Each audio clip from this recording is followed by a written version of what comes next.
আপনার গাড়ি কোন জায়গা থেকে নিছে ভাই? এখান থেকে নিছে তাই না? আপনাদের বাড়ি কোথায়? মেঘলা না? আপনার কি খাওয়াইছিল?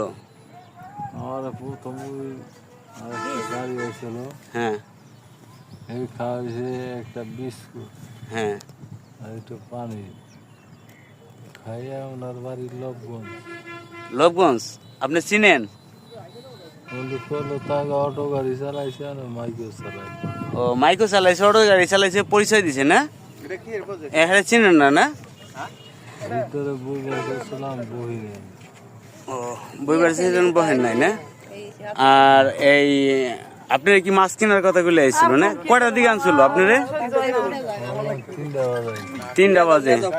তো দর্শক দেখলেন এই ভাইয়ের কাছ থেকে কিন্তু গাড়ি নিয়ে গেছে, নতুন গাড়ি, অটো রিক্সা। তো সবাই সতর্ক হয়ে যাবেন। ভাইকে কিন্তু মাছ কেনার কথা কিন্তু মেঘলা থেকে নিয়ে এসেছে। আর গাড়ি এখানে এনে কিন্তু তাকে একটা বিস্কুট খাওয়াইছে, বিস্কুট খাওয়ানোর পর জুস খাওয়াইছে না? যাই হোক, তাকে তার আত্মীয় স্বজন নেওয়ার জন্য এসেছে এখানে। দেখেন অনেকেই দেখতেছেন। তো দর্শক সবাই সতর্ক হয়ে যাবেন, কেউ কিছু দিলে কিন্তু আপনারা খাবেন না। আর এটা হচ্ছে মৈনট ঘাট, এখান থেকে কিন্তু গাড়ি নিয়ে গেছে দর্শক, আপনাদের দেখাচ্ছি। তার অবস্থা দেখেন, অবস্থা বহুতই খারাপ দর্শক, তার অবস্থাটা বহুতই খারাপ। হাসপাতালে নিয়ে যান ভাই।